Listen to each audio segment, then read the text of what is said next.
Good afternoon, and welcome to the Middle East Forum's webinar and podcast series, Israel Insider with Ashley Perry. I'm Stacey Roman, and I will be hosting this discussion today.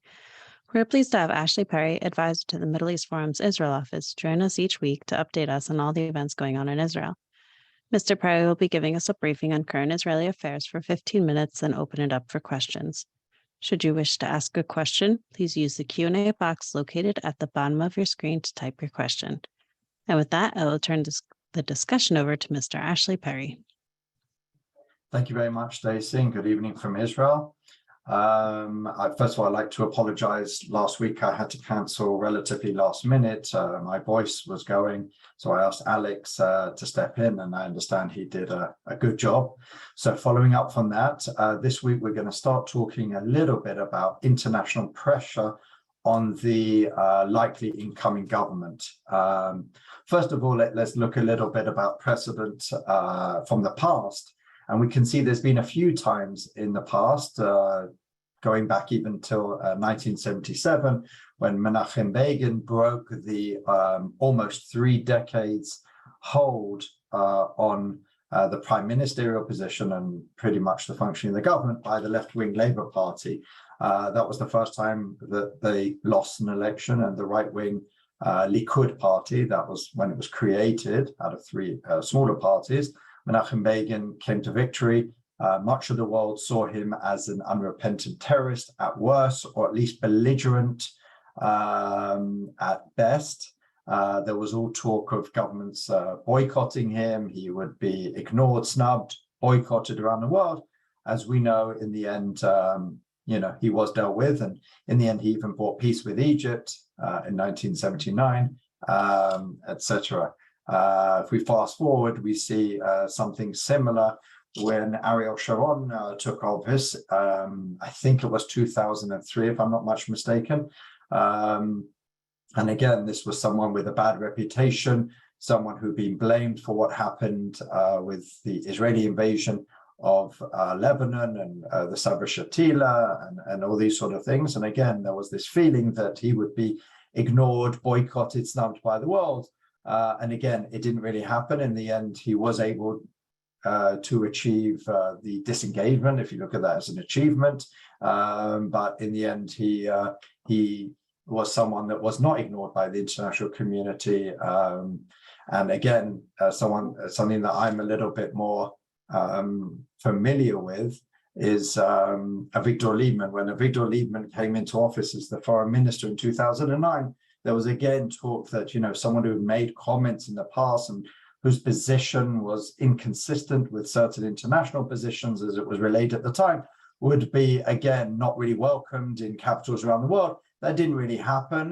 The one semi-snubbing, I would say, was then Secretary of State Hillary Clinton, who at first did not want to meet with Lieberman, but in the end certainly did meet with Lieberman. And again, there was a lot to do with nothing, and he was welcomed pretty much in every capital of the world. So we have a lot of precedents. There is a lot of talk about the fact that this government will have certain ministers which will not be met with in the international community. Perhaps if they go abroad, or if their counterparts come here, it will become difficult for certain figures. We're hearing this, but it remains to be seen.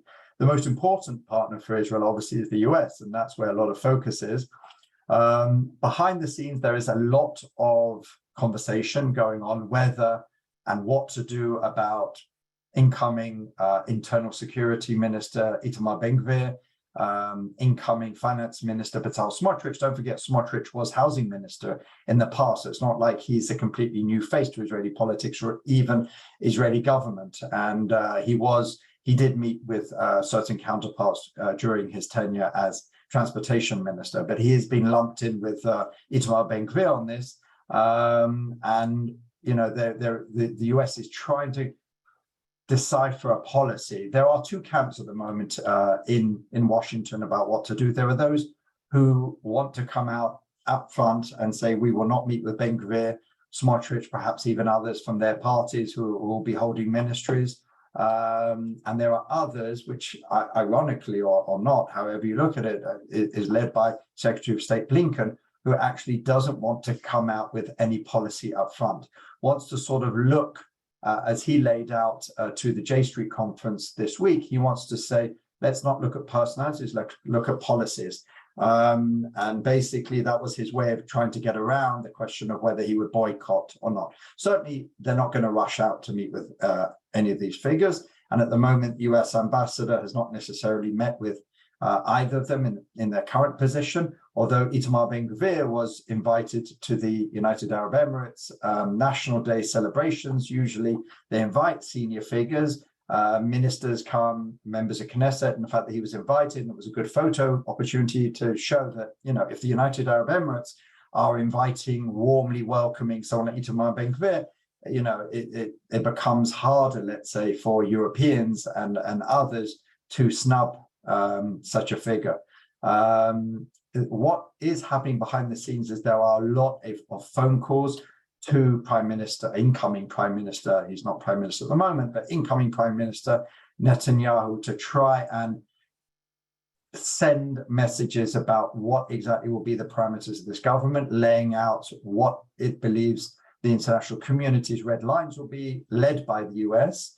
And that's why Netanyahu has gone a little bit on the defensive and has done a lot of interviews with the mainstream American press in the last week, talking about how he's going to lead this government. He's a liberal on many issues, which this incoming government is being accused of, maybe being more problematic towards LGBTQ, towards a non-Orthodox movements, towards relations with Arab Israelis, with the Palestinians, etc., etc. And he said his line has been, I'm the Prime Minister, I'm going to decide what the direction of the government is. And that's very much how Netanyahu has run his governments, more of a presidential system than a prime ministerial system, which Israel has, where he's basically tried to keep all the important decisions to himself. It's going to be a lot more difficult in this incoming government than others. But certainly he is hearing these messages. I heard from one very senior figure that the Americans are even discussing or thinking about sending some messages to Israel, perhaps through a non-veto of important UN resolutions at the Security Council. As we know, you know, there's a glut of resolutions that are passed in the General Assembly where it's the majority rules, but in the Security Council, the Americans and others have a veto. And if they decide to use their veto, which they usually do, the Americans usually do when it's an anti-Israel resolution, then the resolution does not pass. But the Americans can decide not to use their veto, perhaps even let the Europeans lead. These are some of the tools that are being suggested to send a message, not just to the Israeli government, but to the Israeli people that, you know, these things have consequences. I would argue completely misreading the map. The more that the international community, or the more the Israeli population feels the international community is against it, the more it hunkers down and veers more to the right. So I think that would be a mistaken policy, but it's certainly one that's being talked about, bandied around, and even threatened in sort of back room conversations. So we'll have to see where this lies. At the moment, I think that there's not going to be anything tangible. It's going to be a wait and see, judge the coalition by the issues themselves, by the policies. Obviously, what's of wide to the international community is relations, as I said, with the Palestinians, building in settlements, things like that. And the fact that, you know, we see that Netanyahu has basically decided there's no way he's giving Bezalel Smotrich the defense ministry, and in the end had to give him the finance ministry, shows, I would say, that's a little bit as a result of the pressure from the Americans and others.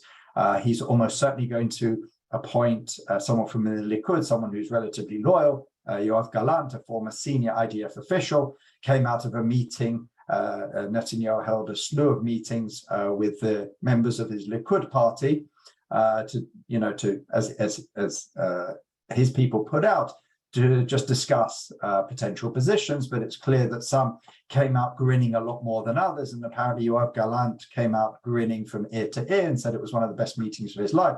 So I think it's clear that he is going to get the defense ministry. What it should be said at this point is it's going to be a defense ministry without certain responsibilities, and one of those is over what happens in Judea and Samaria as far as building in the settlements, as far as demolishing illegal Palestinian building in Area C, and other things which are usually the domain of the Defense Ministry. But because Smotrich did not get the Defense Ministry, which was his priority, and got the Finance Ministry, he's been given another ministerial position in the Defense Ministry. We'll talk a little bit about some of these chopping and changing and some of these unprecedented things that seem to be happening in this coalition negotiations, and that's one of them. But he will have significant control over those things. But again, Netanyahu has been very quick to tell his international interlocutors and even the media that at the end of the day, it's his responsibility, and he will get the final say, and he will veto any decision that he does not think is in his best interest or the state of Israel's best interest. So we'll have to wait and see. On the coalition negotiations as a whole, in theory, Netanyahu is until 12 o'clock midnight on Sunday night.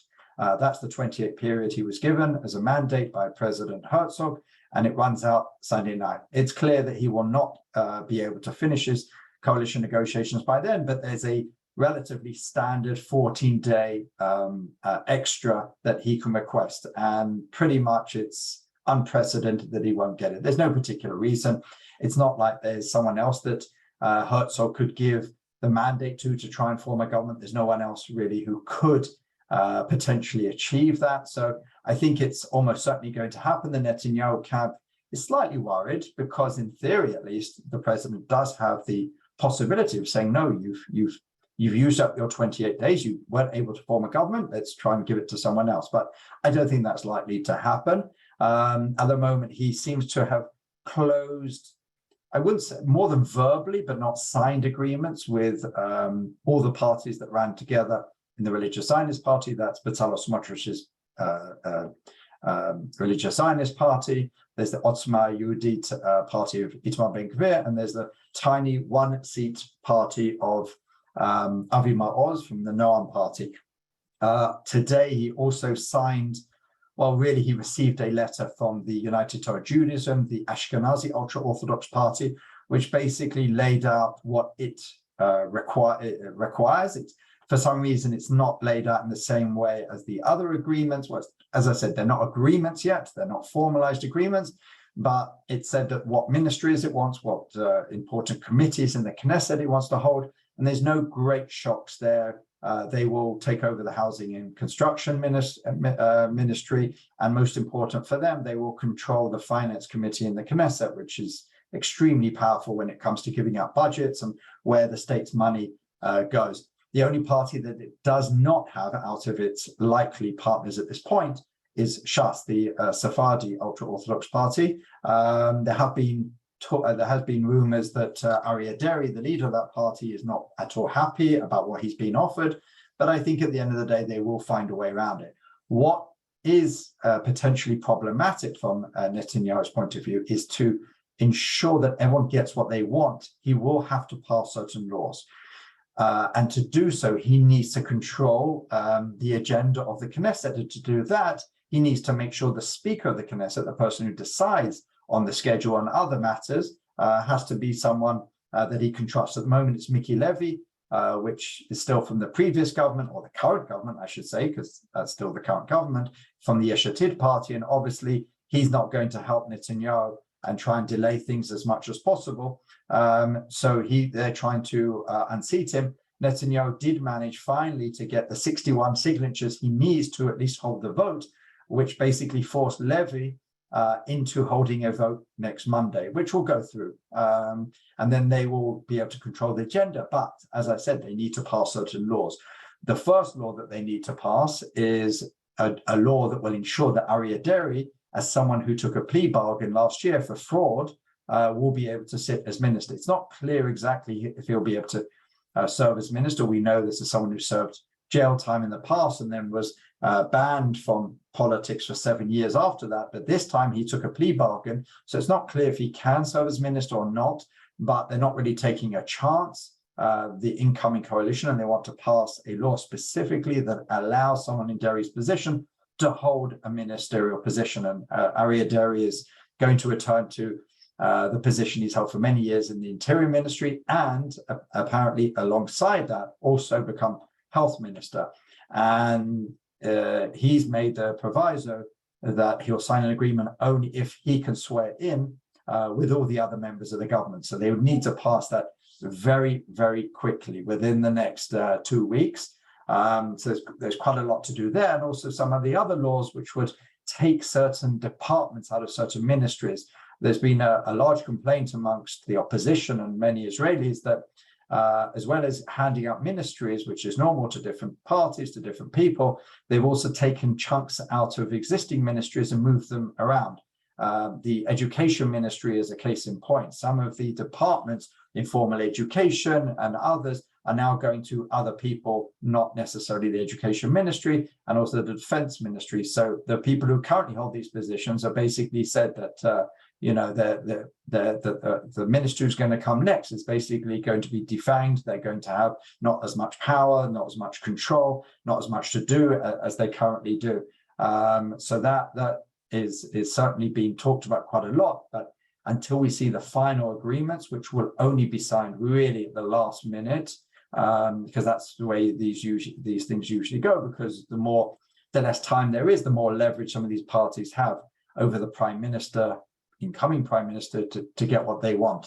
So this will come down to the last minute. And again, not only has Netanyahu got to close all these agreements, not just with who's going to sit in which ministry and which Knesset committee, but also on the ideological and the policy level. He's got to do that alongside this legislative schedule to ensure that he is able to unseat the speaker, take control of the schedule, get his laws passed through as quickly as possible in time for a swearing-in ceremony within 2 weeks from Sunday, which is when the 14 extra days will be extended to. So there's quite a tight timetable. Likud believe that they can do it.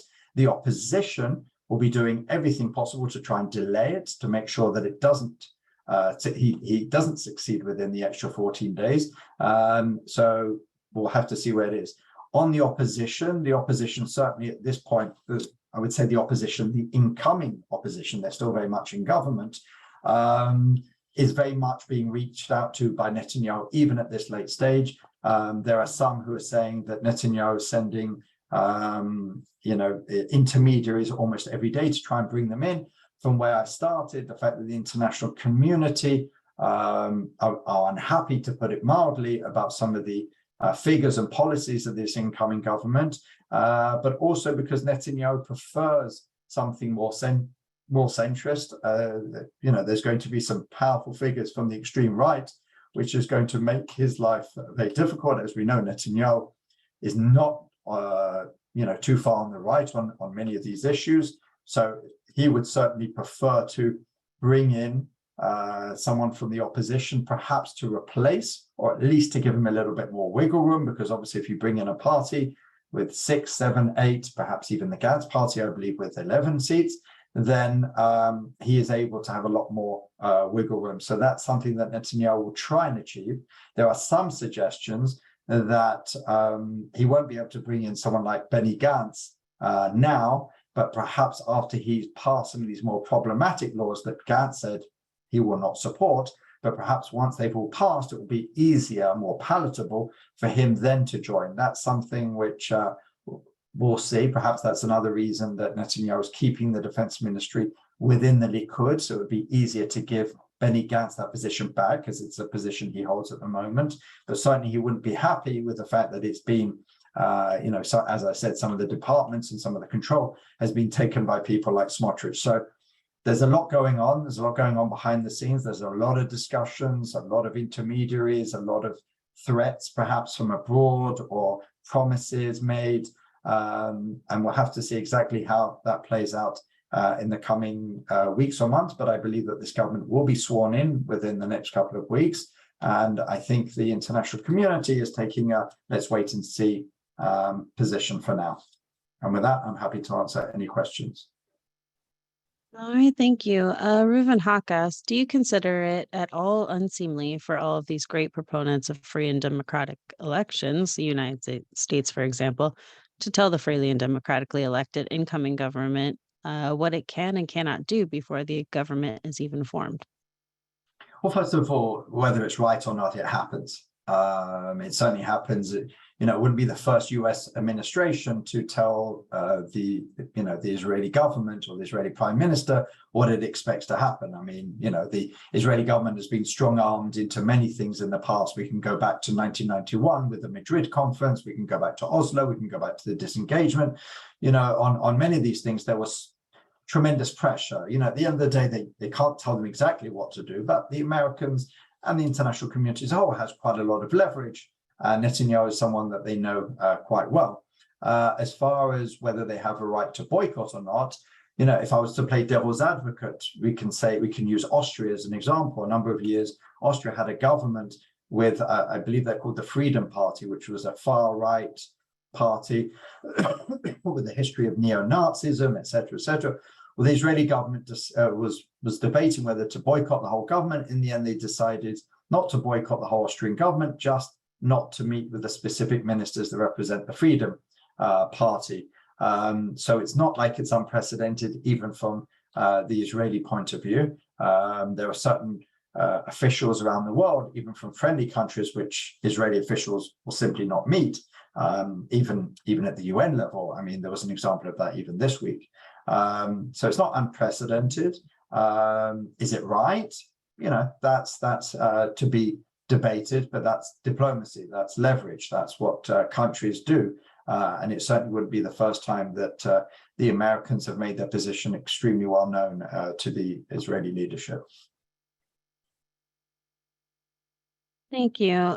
Brock Korkmaz asks, with Ben-Gvir on the steering wheel of the interior security, do you expect a change in the modus operandi of Israeli security forces, especially in Judea and Samaria, or will that be different since Smotrich will be?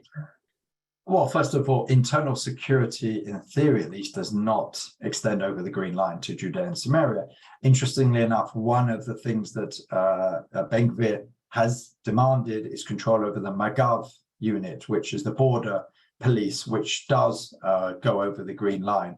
So this will be, again, unprecedented. I think he's even changed it from internal security to national security. I think that's going to be the official title to show that there's going to be a little bit more of the blurring of the lines, because usually, as I said, the current internal security minister does not have too much or any say about what goes on over the Green Line. That's usually in the defense ministry with the army and, as I said, Magav and units like that.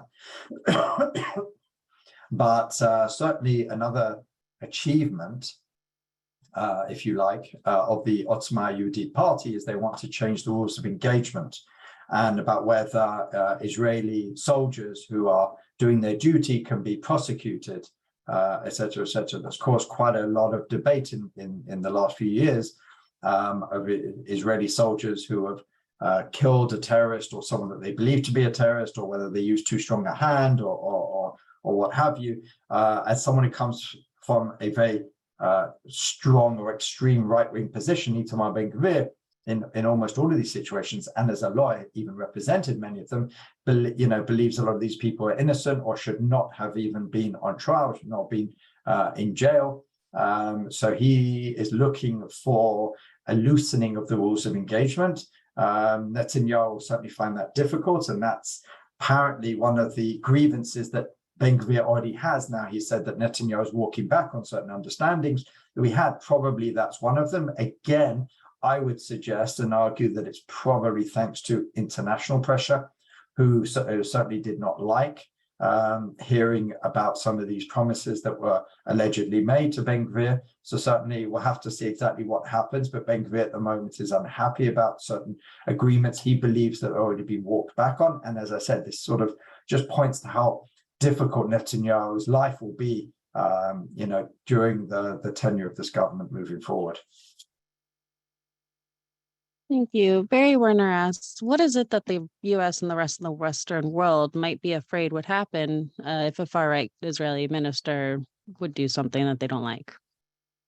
Well, there's a number of things. If we're talking about Judea and Samaria and the West Bank, then they're worried that they will build a lot more settlements, which is something the international community is, almost completely united against. They believe that more settlements that are built precludes the possibility of a Palestinian state. There's certainly a strong argument against that, but that's something which they certainly worry about. They're worried about perhaps the taking down of illegal building in Area C, which again, it's illegal under Oslo, which is an agreement signed and witnessed by the international community, and the Palestinians, arguably under the Fayyad plan, to try and build as much as possible around the settlements to try and preclude perhaps the settlements becoming part of Israel in any potential future resolution to the conflict. So there's quite a war of words, a war of narrative surrounding that. Other things which the international community worry about is issues on LGBTQ. You now have someone like Avi Maoz, who is whose party is rabidly against issues like this and has made some incendiary comments about the community and how he would stop the Jerusalem Pride march, which takes place every year. But again, Netanyahu has really tried to, allay fears about that and said that nothing will change the status quo. And in fact, is almost certain, according to reports, to appoint a gay foreign minister, Amir Ohana. If he doesn't get foreign minister, he'll certainly get another senior position. So I think that probably also works. If he does give that position to Ohana, I think that certainly will work quite well for him because, as we know, the foreign minister is the public face of Israel to the outside world. And also there's other issues which are of concern to the Jewish community.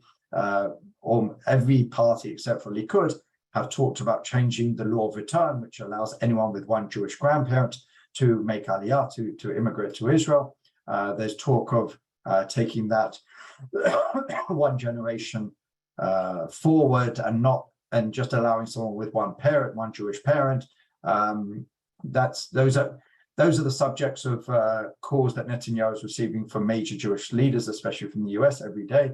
Netanyahu has said that he does not believe it's changed, but this is something he's going to get quite a hard time about because all the other parties, or the other 5 parties now, are all unified about doing something on that. The incoming immigrant absorption minister has said that he'll take a look at it. He hasn't promised to do anything, but he'll see what that is. So these are some of the issues which the international community, and for the last one, the Jewish community, is particularly concerned about.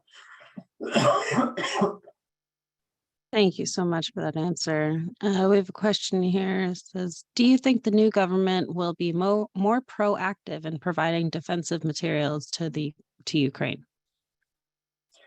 I think he'll probably carry on the status quo. Again, it won't, let's not forget Netanyahu has a good relationship with Vladimir Putin, going back a couple of years before the invasion of Ukraine. He very much touted this as one of his international credentials, as having very good relations at the time with Putin and former President Trump. Excuse me. So I don't think that he'll really change what's happening. There'll be assistance to Ukraine, probably at the same level that there is now. I don't really think there'll be too much change to that. Probably not rhetorically, probably not as far as what Israel will provide the Ukrainians, because of all those things that we've talked about in the past, because of Israel's concern about Russia's position in the region and what it can and can't do vis-a-vis Syria and Iran. And so Israel has to very much take this into consideration and walk that very narrow tightrope that it's been doing up until now. I think the tone will be a little less belligerent than it was with Lapid, probably returning more to the tone of Bennett, which tried to be a little bit more neutral, but probably behind the scenes will be giving a bit of assistance to the Ukrainians as much as it can, not pushing the envelope too much, because obviously that will arouse the anger of Putin, which is something that Netanyahu certainly will not want to do. Thank you. And last question, Gary Hillebrand asks, what reactions regarding the upcoming government have come out of the Abraham Accord countries? Again, openly, they said that they'll work with Netanyahu very well. They're not going to come out. As I said, the fact that the Emirati ambassador to Israel held a National Day celebrations and invited Itamar Ben-Gvir, and there was a picture of him being greeted by the Emirati ambassador at the reception, shows that obviously if there's been no directive to ignore Itamar Ben-Gvir, who certainly will be seen as the most extreme of any incoming minister. So if Itamar Ben-Gvir is not being boycotted by the Emiratis, then probably none of the other ones will be. Countries like these, no countries really are going to come out openly at this stage and say we're boycotting this person. But I'm sure there will be countries who will not meet with them at various levels, but no one has really come out with it. And I'm sure at the end of the day, the Emiratis will not necessarily like some of the policies, which I'm sure a lot of the other countries around the world will not, but they also understand that Netanyahu is leading the show. And don't forget, it was Netanyahu who signed the initial Abraham Accords, who's very cognizant of the meaning, the strategic importance of them. Netanyahu has even said that one of his goals for the upcoming government is to try and even bring Saudi Arabia into the Abraham Accords circle. So I'm sure he'll try and do everything to ease any concerns that there may be in the region. All right. Well, thank you so much. With that, we've come to the close of our webinar and podcast. Ashley, thank you again for taking time to update us this week. For our viewers and listeners, please join us Friday at 1 p.m. Eastern with Alberto Fernandez discussing Sudan at the Crossroads. Thank you all for joining us, and I hope you have a wonderful day.